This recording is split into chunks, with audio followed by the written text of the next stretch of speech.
Hello friends, welcome again. So estate की 2023 के जो नोटिफिकेशन है वो भी थोड़े दिनों में रिलीज हो जाएगा।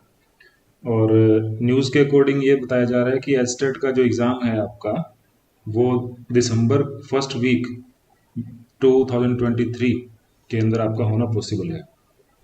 ठीक है, तो उसी के अकॉर्डिंग हम लोगों ने अपना लेक्चर सीरीज स्टार्ट किया हुआ था, जिसके अंदर हम एस्टेट जो 22 के अंदर फिजिक्स का जो क्वेश्चन पेपर आया था सेट ए को हम सॉल्व कर रहे हैं, जिसमें जो क्वेश्चन आज का है हमारा वो है क्वेश्चन नंबर 98। तो इस क्वेश्चन में क्या आपको गिवन है वो देखिए। 1 milliwatt of light of wavelength 1980 angstrom is incident on a cesium। ठीक है, cesium का कोई सरफेस है, उसके ऊपर हम लोगों को 1980 angstrom लाइट इंसिडेंट हमने कर दिया। Now assuming a quantum efficiency of 5%, the photoelectric current liberated will be। Micro ampere के अंदर आपको फोटोइलेक्ट्रिक करंट इस फिनोमेना के बाद में कितना निकलेगा। यानी ये क्वेश्चन है बेटा फोटोइलेक्ट्रिक इफेक्ट का। कंसेप्ट जो इसमें लगना है वो फोटोइलेक्ट्रिक इफेक्ट लगना है। और इस क्वेश्चन में आपको वेवलेंथ गिवन है और फोटो करंट आपको निकालना है वैल्यू। और जो डाटा आपने यूज करने हैं वो दिए हुए हैं। वर्क फंक्शन का वैल्यू आपको गिवन है 1.90 इलेक्ट्रॉन वोल्ट। ठीक है, प्लैंक्स कांस्टेंट गिवन है, इसी तरीके से वेलोसिटी ऑफ लाइट गिवन है। तो चार ऑप्शन आपको मिले हैं, आपको आंसर जो है वो निकालना है। और ये हमारा क्वेश्चन है। तो इस क्वेश्चन को कैसे आप लोग प्रोसीड करेंगे उसको समझो। आपको जो डाटा दे रखा है उसमें आपको गिवन क्या है। एक तो आपको वेवलेंथ गिवन है, ठीक है, और वेवलेंथ की वैल्यू कितना गिवन है 1980 एंगस्ट्रॉम। तो क्योंकि हमने माइक्रो एम्पियर में आंसर निकालना है, ठीक है, तो इसको भी हम कन्वर्ट कर लेते हैं वैल्यू को।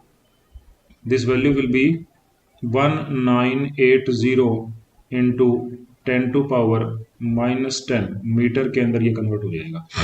ये आपको वेवलेंथ दिया हुआ है। तो इस वेवलेंथ का और स्पीड ऑफ लाइट और प्लैंक कांस्टेंट का यूज करके आप पहले एनर्जी ऑफ द फोटोन, यानी कि इस वेवलेंथ के फोटोन आपके पास इंसिडेंट हो रहे हैं। ठीक है, तो हम क्या करते हैं, एक डाटा निकाल लेते हैं एनर्जी का। जो भी फोटोन यहाँ पे इंसिडेंट होंगे उन फोटोन के पास एनर्जी कितना होगा। ठीक है, एनर्जी ऑफ ईच फोटोन निकालने का बड़ा सिंपल सा तरीका है।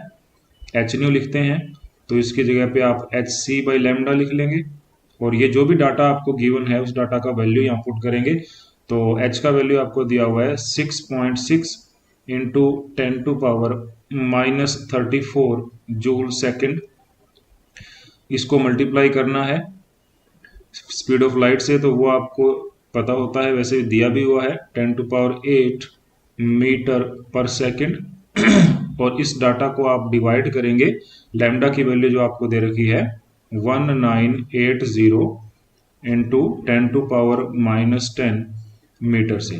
तो इसको हम सोल्व कर लेंगे। तो इसका रिजल्ट हमारे पास क्या आएगा, इसका रिजल्ट आ जाएगा आपके पास 1 इंटू 10⁻⁻18 जूल। यानी हर एक फोटोन जो इंसिडेंट करेगा उसके पास एनर्जी वैल्यू कितना आ गया 10⁻⁻18 जूल आ गया।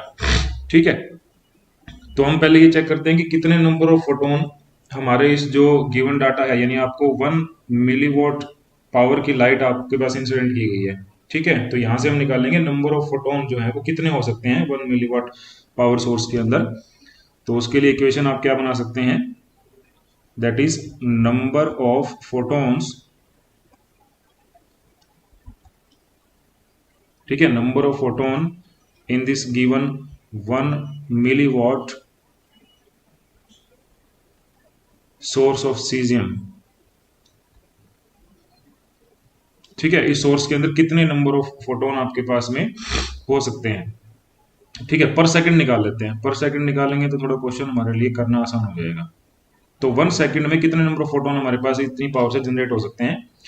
ठीक है, तो बड़ा सिंपल सा तरीका है उसको निकालने का, कि जो पावर आपको दे रखी है कितना है 1 मिलीवॉट है, उस पावर को आप डिवाइड कर दो जितने एक फोटोन की एनर्जी है उससे। तो एक फोटोन की एनर्जी कितनी है हमारे पास 10⁻⁻18 जूल है। तो ये पर सेकंड आपके पास डाटा आ जाएगा। इसको हम सोल्व कर लेते हैं।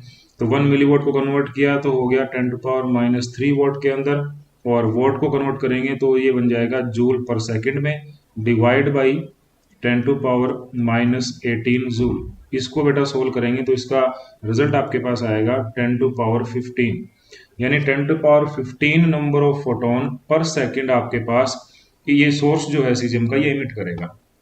ठीक है, तो अब हमारे पास क्वेश्चन इजी बन गया कि हमने सिर्फ क्या निकालना है अभी कि नंबर ऑफ फोटोन आपके पास आगे कितने निकलेंगे, आपको चाहिए कि करंट कितना आएगा। तो उसके लिए जो क्वांटम एफिशिएंसी आपको दे रखी है आप उसका यूज कर लेंगे। तो ये जो फोटोन है ये फोटोन इंसिडेंट होंगे जाके सीजियम के सरफेस के ऊपर, और उसके बाद में आपके पास कितने नंबर ऑफ इलेक्ट्रॉन जो हैं, ठीक है, वो निकल सकते हैं। तो टोटल नंबर ऑफ इलेक्ट्रॉन जो निकलेंगे यहाँ से, क्योंकि जितने नंबर ऑफ फोटोन होंगे उतने इलेक्ट्रॉन निकलेंगे। ठीक है, 1 फोटोन कंज्यूम होगा तो 1 इलेक्ट्रॉन निकलता होता है। तो इस तरीके से जितने नंबर ऑफ फोटोन आपके पास हैं उतने नंबर ऑफ इलेक्ट्रॉन निकल जाते हैं। बट हमें क्वांटम एफिशिएंसी गिवन कितना है 0.05%, तो इसको यूज करना है आपने। ठीक है, due to this quantum efficiency आपके पास टोटल नंबर ऑफ इलेक्ट्रॉन कितने निकलेंगे उसको देखते हैं। ठीक है, total number of electrons liberated, क्योंकि जितने इलेक्ट्रॉन निकलेंगे उसके अकॉर्डिंग ही करंट बन जाएगा आगे पर सेकंड। ठीक है, तो एक सेकंड में कितने नंबर ऑफ इलेक्ट्रॉन जो हैं वो आपके पास निकल सकते हैं, तो क्वांटम एफिशिएंसी का यूज कर लेंगे।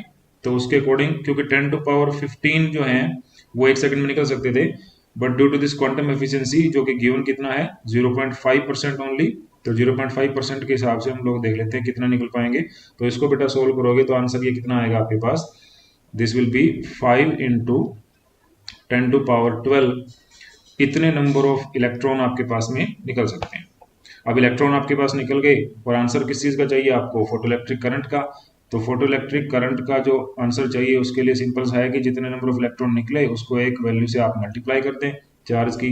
तो ये आंसर आपके पास क्या बनेगा, नंबर ऑफ इलेक्ट्रॉन कितने निकले पर सेकंड, 5 × 10⁻12 निकले, इनटू इलेक्ट्रॉन का चार्ज वैल्यू कितना होता है हमारे पास 1.6 × 10⁻−19 कूलम होता है, और ये पर सेकंड हमारे पास निकले थे तो कूलम पर सेकंड इसका यूनिट हो जाएगा। तो इसको जब मल्टीप्लाई करेंगे तो आपके पास में जो डाटा है वो आ जाएगा 8 × 10⁻−7 एम्पियर। बट आपको आंसर माइक्रो एम्पियर में चाहिए तो इसको हम कन्वर्ट कर लेते हैं, दिस विल बी 0.8 × 10⁻−6 एम्पियर ये बन जाएगा, और ये बन गया फिर आपका 0.8 माइक्रो एम्पियर। तो ये बेटा हमारा आंसर है। तो इनमें से हमारे पास फर्स्ट ऑप्शन के अंदर ये आंसर मिल गया। तो इस तरीके से आपने इस क्वेश्चन को कंप्लीट करना है। तो मिलते हैं नेक्स्ट वीडियो में नेक्स्ट क्वेश्चन के साथ। Thank you so much.